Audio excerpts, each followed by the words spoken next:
Everybody, welcome to this episode of Be the Wolf. I am super excited today. We are going to talk about all kinds of stuff. I'm here with Amanda Kirkland. We're going to kind of touch on that idea that therapy maybe might not be the answer to solve the problems that you're having in your life. And I know we all do, like, everybody is like, oh, you go to therapy and that somehow is going to magically make your life better. And it does help us understand a lot about who we are, maybe recognize some patterns. But the reality is, for most people, that doesn't actually solve the problems. Just because we know we're terrible at names, myself, what's your name, Amanda? Just because we know we're doing something or we have a quality that we don't like doesn't necessarily make us be able to get rid of it. So I'm going to let Amanda tell us a little bit about what she does in the world. Amanda, tell us what you do, who you are, all the things. Well, maybe not all the things. We'll save some of those for later. I am an open book, pretty much. So, yeah. Anyway, thank you so much for having me on. Mhm. I'm excited for our chat this afternoon. I am a personal growth coach. The clients I work with typically are women who are struggling with toxic and dysfunctional relationships, be it in their family, in the workplace, with their friends. And I basically work with them and give them some tools that will, I guess, help them in their interactions with these difficult people, to hopefully sort of change the dynamics or at least take the pressure off their anxiety when having to deal with them. And basically start to lead a bit of a happier, less stressful, anxious life. I like the idea of happier, less stressful, or I'll say happier, calmer life. Now, somebody once said to me that so many people find their purpose in pain, and we'll kind of dig into that. But I'm curious, and I know everybody else is curious, because why is it that people do what they do? Why is it that they have found this path to whatever career they're in? So, what is it? Why is it that you do what you do, that you help these people with navigating toxic relationships? I first started working with a coach several years ago when I had a new business idea. I had one career coming to an end, and part of that work that I wasn't anticipating was finding out what my purpose was. And you said I can swear on here, right? Yes. So I think it was a 3-hour call during the first year of COVID lockdowns. I was bawling my eyes out. I was going through Kleenexes, because she's like, "What's your purpose?" And I'm like, "I don't have a fucking purpose." I thought it was kind of a religious, spiritual question. And I almost just like gave up. Like, to me, I hadn't really thought of coaching. I hadn't thought of the fact that my journey and where I was at that moment could actually help people. Anyway, she pushed and pushed and pushed. And finally, I said, I just fucking want people to be happy. And I'm like, I want to be happy. And everything just started falling into place after that. And I think what I realized is what I really, really want for other people is what I have now realized was so missing in my life. And it was, support, knowing you're heard, knowing you're loved unconditionally, which is to me very, very important, um, worthy and deserving. And, to finally realize that in my mid 50s, that's what I've been fighting for and wanting from other people.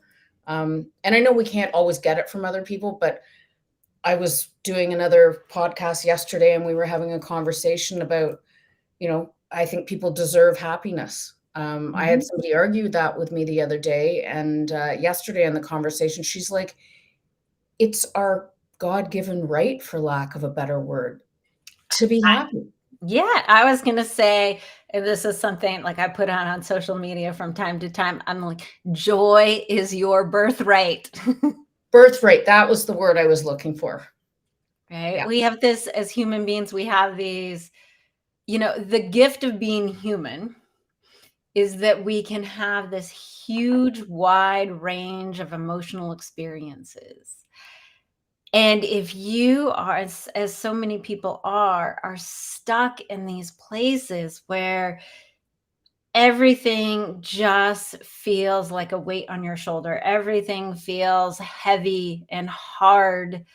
And it 100%. feels like to get any kind of joy, you've got to have well, I was going to say 14 drinks, but you won't even notice the joy then. You'd be passed out.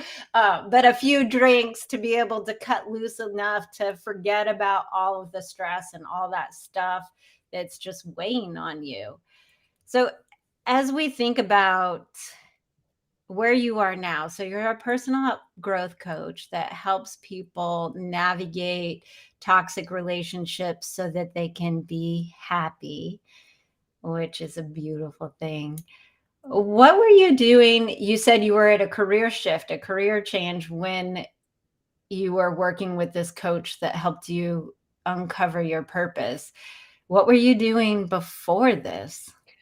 I was a senior level executive in the real estate development industry. I'd been doing that for close to 30 years. I'd been working on a project for 20. It was coming to an end. It had been built out.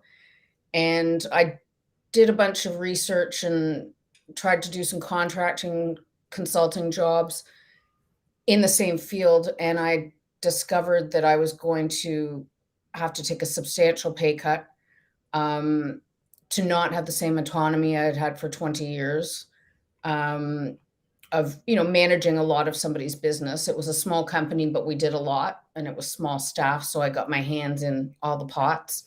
Loved what I did, um, and I got frustrated, and I'm like, I don't want to be going backwards at 50 some odd years old, especially when I really had started to understand myself more and understand the dynamics of some of the dysfunctional relationships that had happened in my family, had happened at work, and then subsequently, realized some of that with some friendships down the road.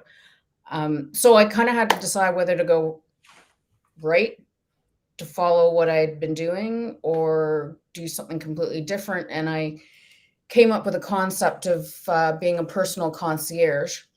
I like getting things done. I did a 9-day demo reno on the townhouse I'm in currently. Um, setting up events, designing model suites, furnishing them. Anyway, I thought I could sort of take those skills and apply them to something else, which is why I started working with a coach. What I didn't realize is she was coaching people to become coaches. And I went in Mm. going, "Oh, wow," making 5 to 10 grand a month to start. What a great concept. And it just took me down a completely different road. I then went on to train with Avalon Empowerment, um, and spent 2 years training with them. Have met some wonderful like-minded people. Um, and I just kept following the breadcrumbs. It was weird. I mean, I never in my life intentionally set out to do this. Hmm. So, the universe works in mysterious ways. I'm not sure I was really a believer of it prior, but I look at some of the changes, especially in the last several years, um, of my life, and everything has moved forward. The bags are unpacked. I got to start a new chapter. Um, Someone great came into my life. I'm living with someone for the first time in all the years I've been on this earth, other than university roommates. So it's things have changed.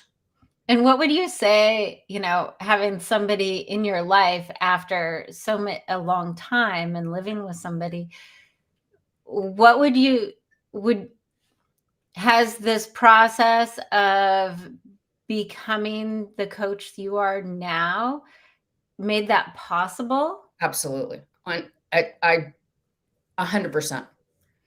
I mean, and for not just the becoming a coach, the personal work and working, because as you know, when we're working with coaches, we're learning skills, but we're also working on ourselves. Right. I mean, it's an ongoing process. So had I not learned so many things about myself and, about my upbringing and what went on in my family and, really peeling back the onion, um, I wouldn't have understood that I was surrounded by so much toxicity, that I was maybe attracting it, that I was approaching things the wrong way. And I think a lot of it has just softened, you know, Amanda. I used to Mhm. get you're unapproachable, you look like you're miserable. I don't think I was either. Um, I Isn't it? Is I've always been rather serious. I think I'm a bit sillier now and lighter and laugh a lot more. But Isn't it funny how I remember I recently talked to somebody that met me many years ago before I went on to this transformational workshop, and she was saying like, "Wow, I see your posts. You look so great. You're like a totally different person." And I used to get, "You're intimidating. You're like," and I was like, "How?" Because I could feel how I felt inside. I was so sensitive. I was so like struggling with all these emotions that I was keeping bottled up, but I was so caring and giving and all of these things that I felt inside that I was. I was like, how could people think I'm intimidating and mean? And I remember when there was, and I think a lot of people, a lot of really strong women who've had to do a lot for themselves and by themselves, I think can really relate to this. Is like, you get these comments like you're unapproachable, and it's just like when you know how sensitive and what you feel inside, it feels so confusing. like people don't get you. Yeah. I we all have our love languages, so to speak, and giving is one of mine, and I like doing sort of thoughtful, spontaneous things. Um, but it was never, I guess, appreciated. I was more accused of using that as an excuse not to do something else or not to go visit someone in person. Um, I got up every morning and I didn't realize I was putting on a suit of armor ready to go to Mm. battle because, someone wasn't listening or um and I don't mean that in a whiny way. It was just the egos I had to contend with and the personalities. And, I have a strong personality in that sense. Um, I was just going head to head and, up for the challenge all the time. Now, sure. Does somebody, I'm gonna say, trigger me and me want to go back to that old reaction? Of Sure, I'm human. But I now have the awareness to realize that that person's behavior has come from somewhere else. It's come from the experiences they've had, their version of the world, so to speak. And Yeah. that's something that's helped tremendously. And so, when you originally asked about did a lot of this work help towards bringing this relationship into my life? I mean, I'm still at the core that caring, loving person. It's just softened me. And, like you said, you've had people comment on your social media posts about how happy you look. I get the words happy now, Mhm. light, cute. I mean, cute and Amanda never went together. Never. And, I actually embrace that now, and Yeah. it's even weird having this conversation about these things because it's who I was. I'm able to now be who I was meant to be had I not had a lot of bumpy trials and tribulations along the journey. But if I hadn't had those, I also wouldn't be in the position to be able to, help other women avoid Yeah. the struggles that I did. And, I like to say, not I like to say, I feel like I lost about 30 years of my life struggling and having no idea what was going on. I mean, I went to armchair therapy, not knocking it because it got me through 20 some odd years, but I didn't get any tools. I never got to what the root of the problem was. Um, Yeah. and, but it was part of the process. Yeah. It's, we think about, you said, putting on the armor, right? The armor is for protection. And, when you want to get close and you want to have relationships, and this is romantic, obviously, friendships, of course, and even in your job, because the way you get ahead, the way you create the kind of career that really lights you up, a lot of that is happens because of the relationships that you've built. And so if you're imagine, the knights of the Middle Ages with all the armor and the the lance, and how are you going to connect with somebody? Like, imagine trying to hug somebody in that armor. Would they even feel you? And I know for me, I was so sensitive and trying to protect my own self from being hurt that I didn't let anybody actually feel me or connect with me. Like, it was like there was not even, like, there's no skin to skin because we've got 18,000 layers of armor in between. And so, that feeling, and I know so many people can relate to not feeling heard, not feeling seen. Well, if you're in this big, huge thing of armor, how can anyone see you? How can anyone hear you when you're talking through metal? Well, I was yelling louder and louder. Yeah. I mean, that's the literal answer to what you were saying. But um yeah, it's and it's funny because along the to follow up that theme, when you take it off, you don't have to yell as loud anymore. Yeah. Everything just starts to soften. Right. And as you know, it's everyday work. I mean, every day you encounter someone in a car, someone at the grocery store. We're at the we have a Canadian Tire here, which is probably like your Lowe's or Home Depot Hmm. in the States, I think. And we asked this kid this weekend where something was, and he's like, I don't know, I don't work here in this aisle. I'll call someone. Didn't even look us in the eye, put on the walkie talkie and then just kept walking away. And I was like, if I'd been a teenager working at Roots and I'd treated somebody like that, I would have been fired on the spot. Mm. But was trying to take into account that this kid obviously is sad. I mean, his body language showed it. He's angry. He doesn't want to be there. That stuff still gets under my skin, but I can also take a step back and maybe try figure out why the person is the way they are. Hmm.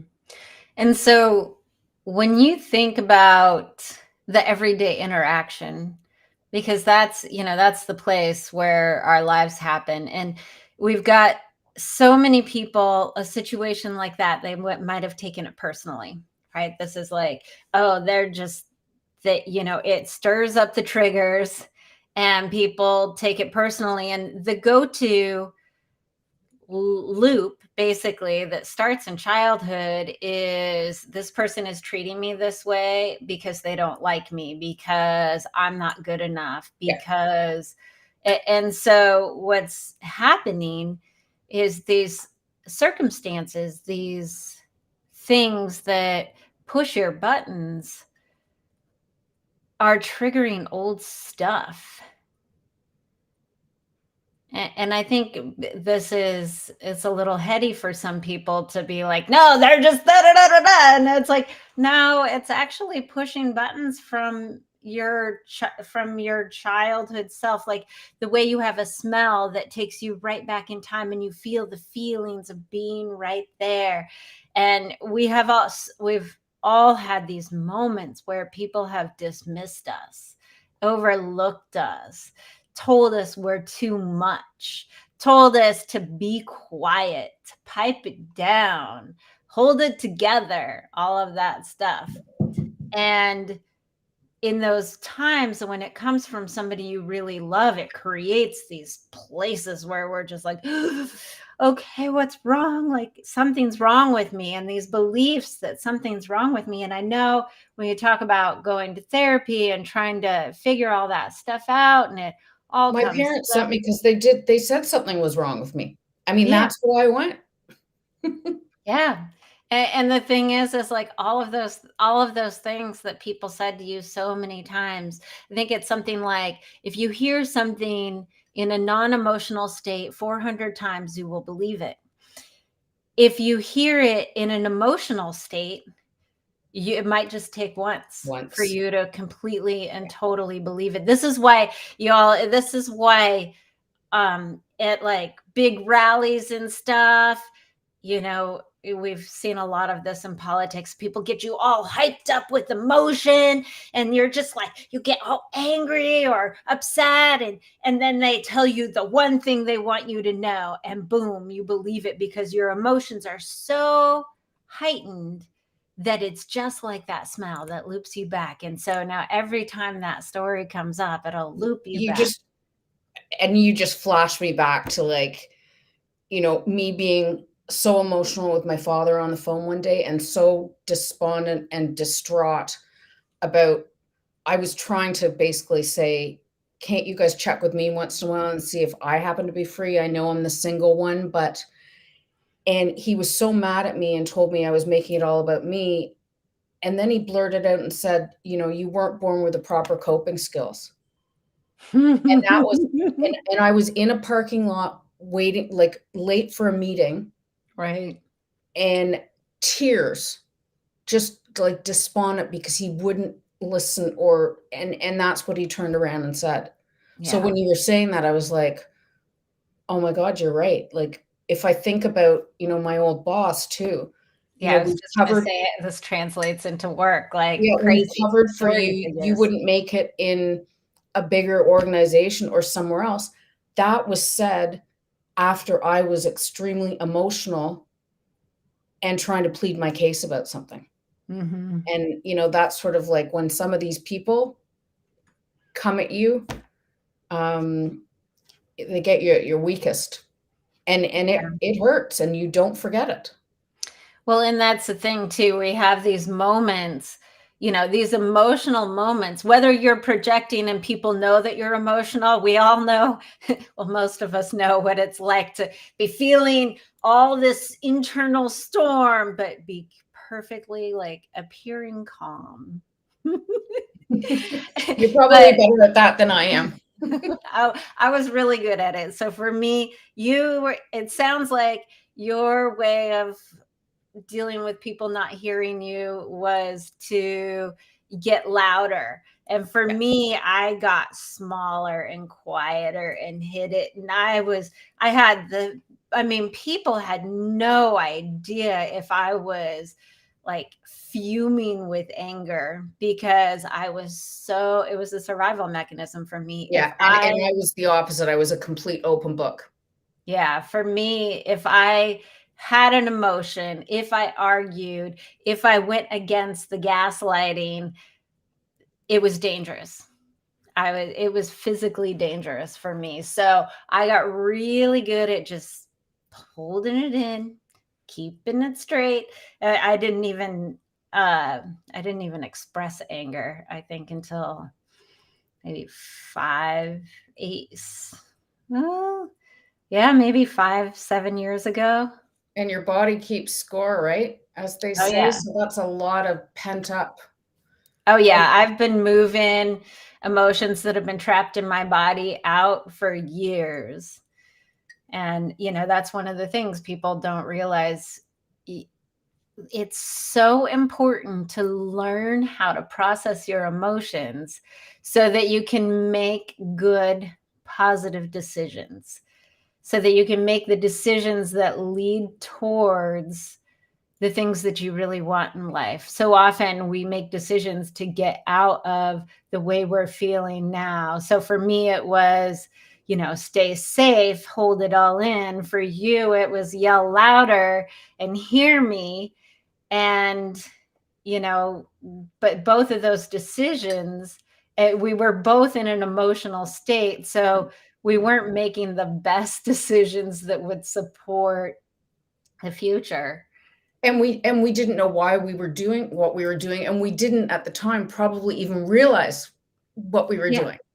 Well, and that's the thing. So going back to, you started this coaching program after you were trying to switch and make a career shift. But what were, you were working in real estate. And one of the things that I think is so common is people don't realize that they know that things are hard. They know that they're working really hard to try to get ahead and try to make things happen, but they don't necessarily understand that they're having problems based on relationships that are happening around them, or some of the stuff that you uncover when you go through a coaching program or start learning the tools to make things better. So, you being in your previous career in the real estate industry, what were some of the things that you can see now in hindsight were happening that were really not great for you, that were perpetuating these cycles? Um, I don't believe that, and there could be arguments to the opposite, but I don't believe anyone had my back. Mm-hmm. There was a lot of resentment because of the position I had. It was a male-dominated industry. I mean, I've always worked probably better with men than women. Um, Now I think that's probably evened out because I now know the women I didn't work well with were reminiscent of some of my mother's characteristics. Mm-hmm. That's, can't go down that rabbit hole. Too many rabbit holes to go down. Um, no one had my back. There were a lot of very fragile egos. Mm-hmm. There was a lot of narcissistic traits in some of the people I was working with. Um, and my go-to was to try either, sarcasm or um, kind of sometimes being lighthearted about it. That didn't work. Other times it was just, I'm going to say my way or the highway. Right. I'm the client, you're this. And, what I didn't realize is behind the behaviors of, I'm going to say some of the men were people that had stories of things that had happened to them and things people had said to them. And there's a reason, one of them walks into the room and starts, pounding his chest like Mr. Big swinging. Right. And I saw stuff like that and I just flipping went at it because I always felt like someone was trying to put me down.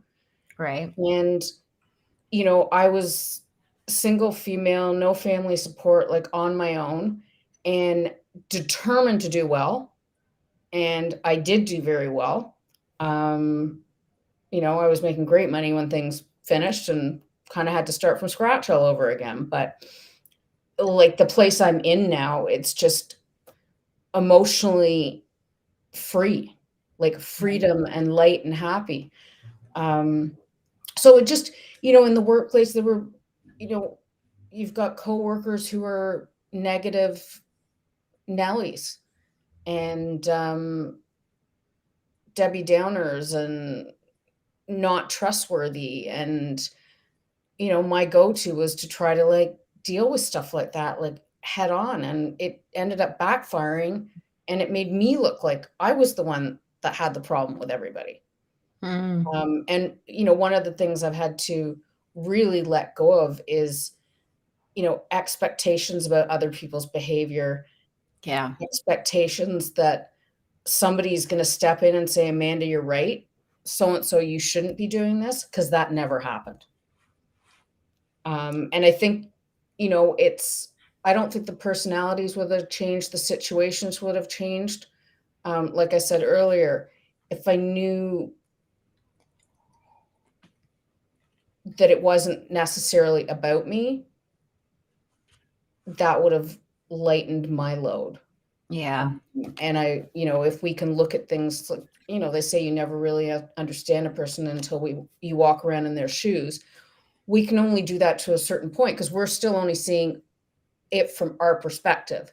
Right. But it still adds an element in there that most of us just go through life unaware of that stuff. And that's one of the things, as you know, that coaching, it makes you aware, and then it gives you ways to sort of understand things differently and reframe things. Yeah, when you can see things from a different perspective. I think one of the things, especially in jobs, because we're dealing with authority figures. So a lot of the stuff that might be in our patterned behavior, in our initial programming, right? You made that comment earlier where your dad said that you just were basically born wrong. You didn't have these coping skills or whatever it was, but specifically. But the thing is we learn all that stuff from our parents. So we learn how to cope and react and respond from our parents before we're even aware. We're just soaking it in as little kids. And then we go into the workplace and we have these authority figures that might push those buttons. And we take it so personally because we haven't been taught to put ourselves in other people's shoes, to look at it from a neutral perspective. Like I always use the look as a fly on the ceiling. What are you observing if you're a fly on the ceiling looking down? You're not emotionally attached to any of it. So if you can look at it without the emotion, look at it from the other person's perspective. And of course, we have no background on most people's No. experience and what might, cause that. I remember an ex-boyfriend of mine was so jealous, like insanely jealous, as one of my very non-healthy relationships in my early 20s. And I always chalked it up because he had a handful of his girlfriends cheat on him. And I now know so much more about the mind that there's way more to that than just that. But by putting myself in his shoes, by realizing he had experienced that, his jealousy made more sense to me. Yeah. And I was able to deal with it longer. But also, that Whether or wasn't not you should, necessarily that the was best another thing, question. but I was able to see it from his perspective in a way, his insecurities. And so we all have these insecurities. And when we can choose to not take things personally, which is, we've all been told, don't take things personally. It's not about you. Like it's been Mm-hmm. messaged like for a long time, but how do you actually not take it personally? How do you not believe it's about you? We're talking, like if we're talking in therapy forever, I remember I did 10 years of therapy and I talked about all these things outside of me, how it was everybody else's fault, why all these things were happening to me. This person was an asshole, this person was a jerk. And when it came down to it, it was my expectations, my hopes, my wanting them to be different than they were, that was causing my pain. And so the question is, how do we not take it personally? How do we actually, for real, accept that they are the way they are? One of my mentors said, and I think this is a Buddhist thing, it's, the source of your suffering is wanting things to be different than they are. And so if you can accept that people are the way they are, and that's just it, Yeah. then you get a level of peace. Well, I've been asked a lot um, lately if I could, give the 16-year-old version of myself a piece of advice. And as is with, the people I work with too. And it's so simple, but you can't change other people.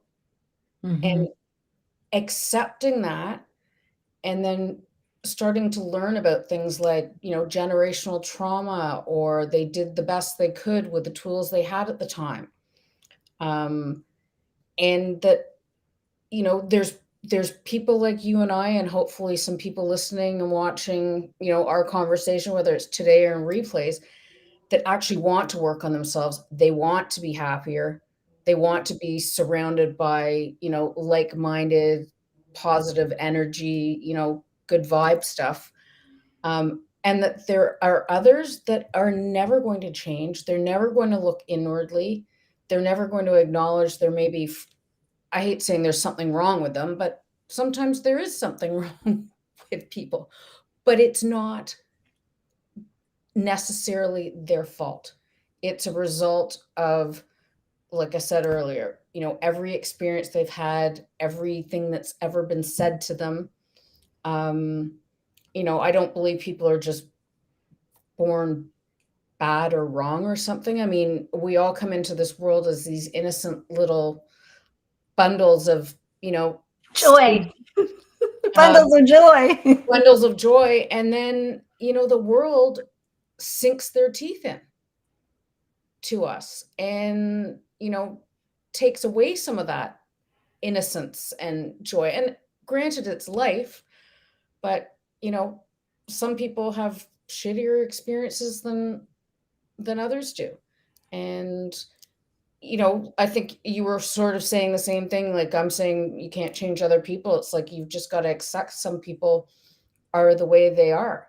I mean, I've had to do that with certain people and walk away because I knew it was for me. Like when I had to walk away from, my parents and one sibling, I was making myself look crazy trying to explain things from my perspective and get them to change the way they thought about me, Right.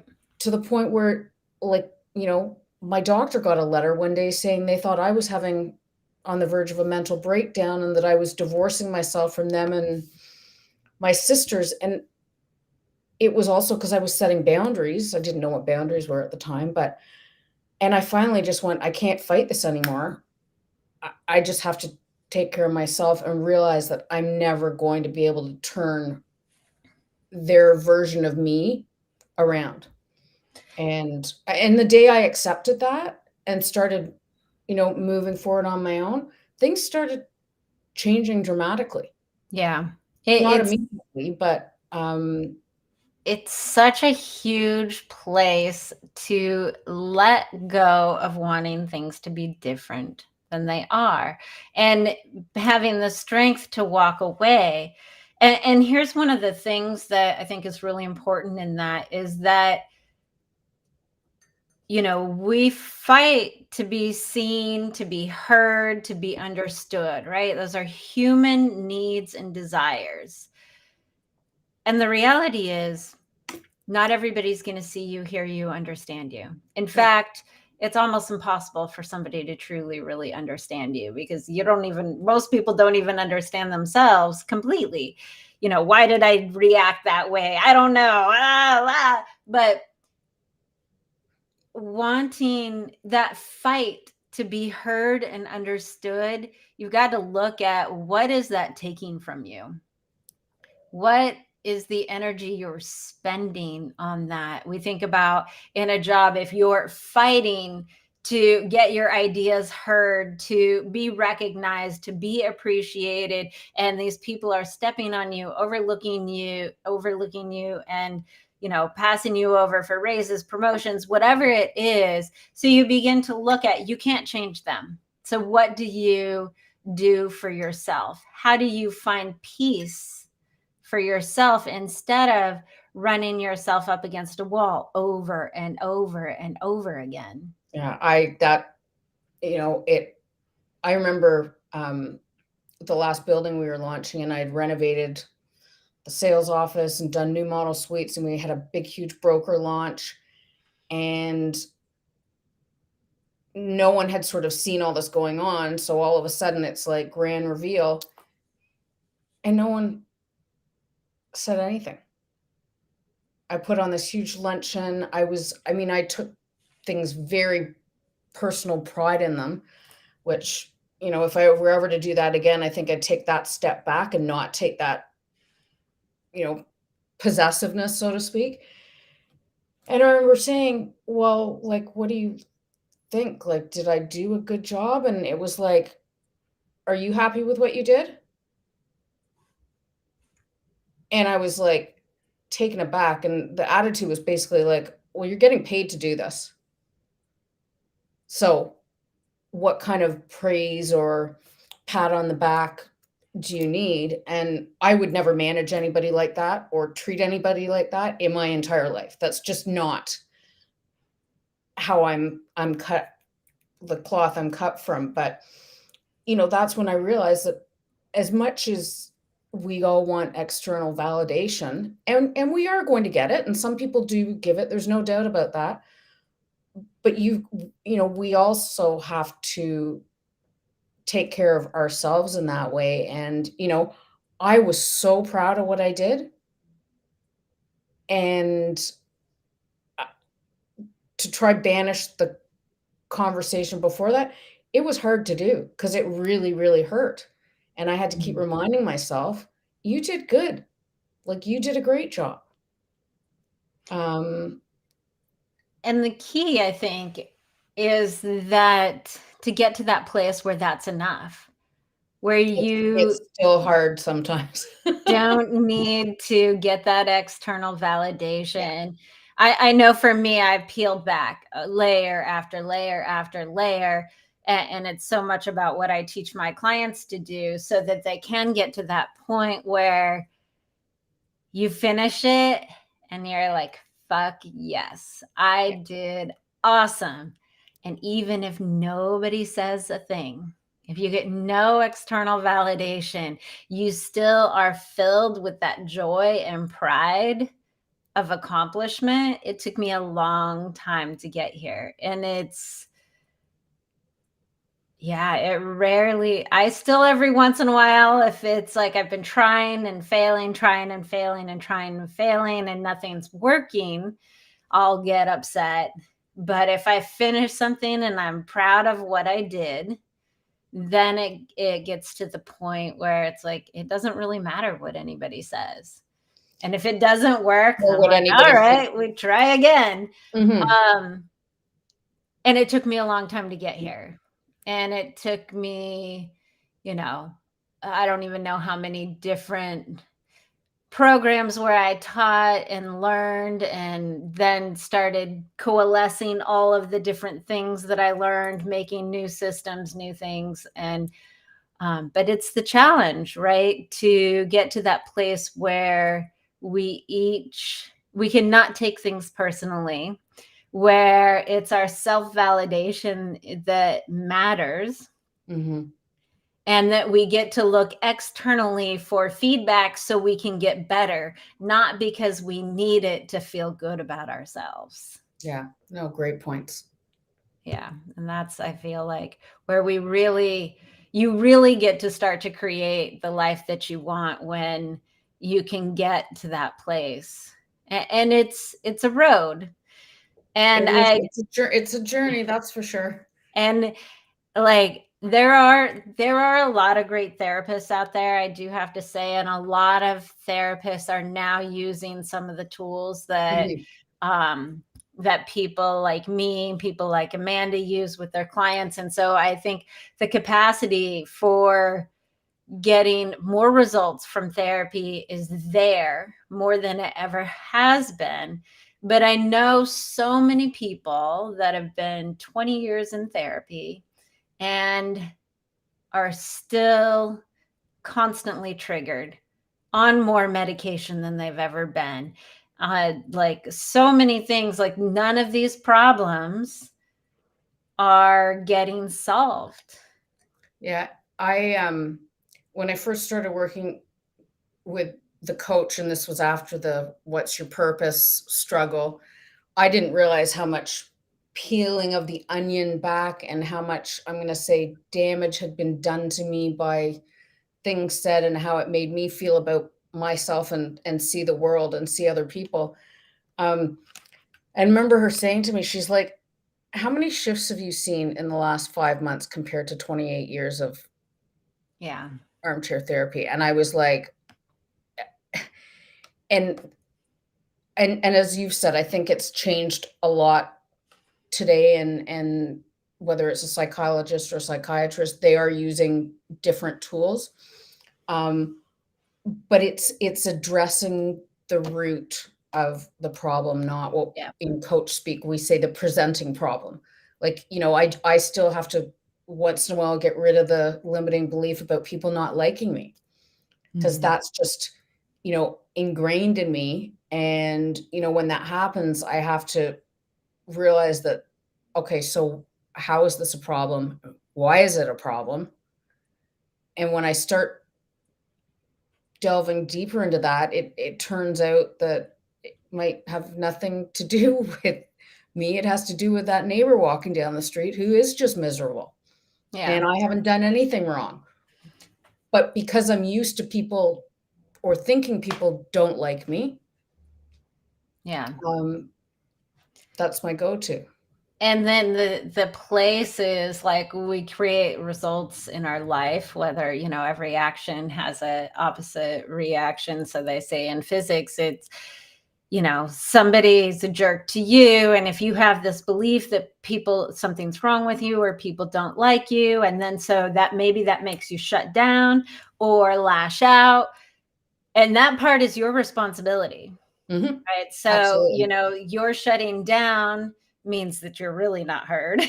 You're lashing out also probably means that you're not heard, because people are just going to ignore you because they think you're emotional.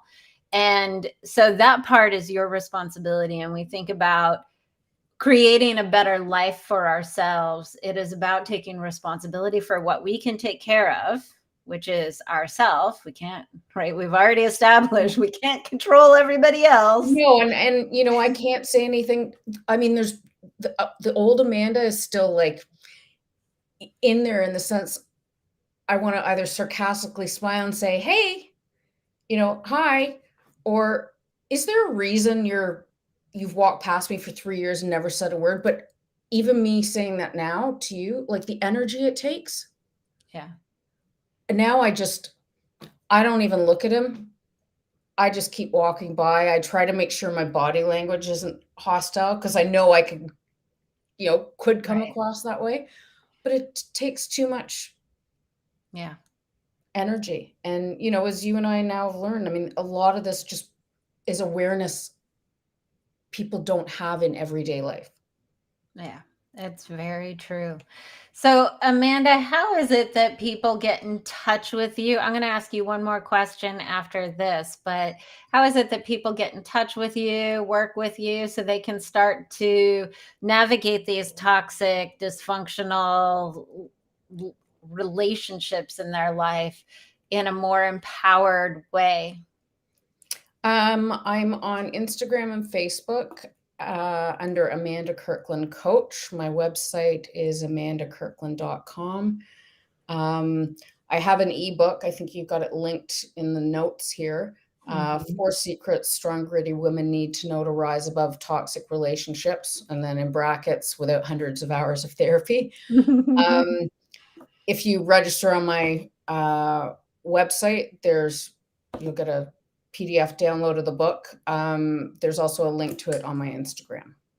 Awesome. Awesome. And get in touch with one of us for whatever it is that you need, whatever it is that you're struggling. Even if you're not sure, diving in and having a conversation helps clarify a lot of what might be going on and help give you the right path to get over some of this stuff, to make sure that you feel supported, like people have your back, so that you know that you are appreciated that what you do, what you say matters, and all of those things. So, Amanda, I do have one last question. Uh-oh. Now, you said earlier that you would tell what you would tell your 16-year-old self.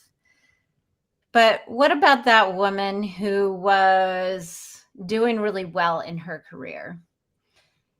And as I think a lot of people out there at this point where they think everything is okay.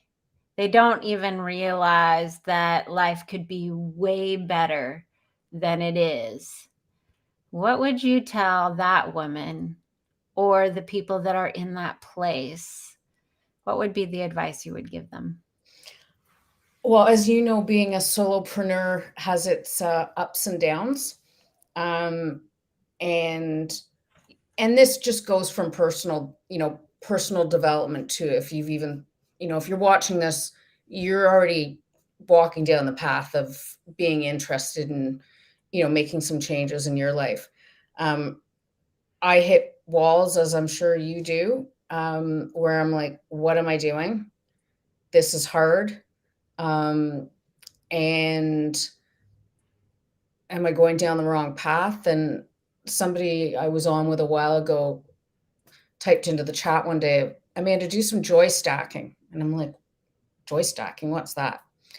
And she's like, basically just get a piece of paper and write down like whatever comes to mind that wasn't in your life or happening in this present moment. And I did it while the call was going on. And I'm like, I've got 3 new clients I'm working with. I've booked 6 podcasts. Uh, I'm living with someone. Um, I've just had been to 2 new women's networking groups. And I was like, oh, I wasn't doing that 6 months ago. So I'm Yeah. like, keep putting one foot in front of the other.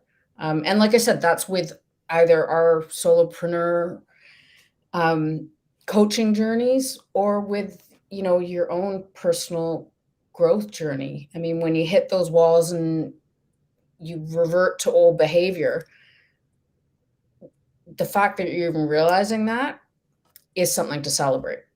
Yes, joy stacking. I love that so much. It's also another way to show yourself how your cup is full instead of how you're in this place of lack. And so, Scarcity, yeah. yeah, as we continue to move forward, I think one of the most, like, people always talk about gratitude, gratitude, gratitude, but that really is a way to just show you how you're full and how rich your life is, because when you're focused on that, it's easy to create more of that. When you're focused on how everything is going wrong in your life, you unconsciously bring up the emotions that create the decisions that create more of that wrong crap. Yeah, absolutely. All right. Thank you so much. I love to leave this on the joy stacking tip Yeah, because, you can Google it. There's different ways of doing it. That's just kind of my yeah, simple way of explaining it, but I it love works. it. I've done it. I've done it probably 3 or 4 times now, in the last few months when I hit a bit of a wall or my own Right. resistance. So Yeah. Awesome. Well, thank you so much for sharing in this conversation, sharing your story, sharing your wisdom. I'm so happy you're out in the world, helping people move through these toxic relationships.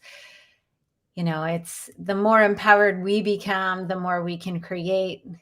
So thank you for sharing your wisdom and your story you with for us giving today. me your time and holding space for me to tell a bit of my story and what I do and why I do it. Yeah, awesome.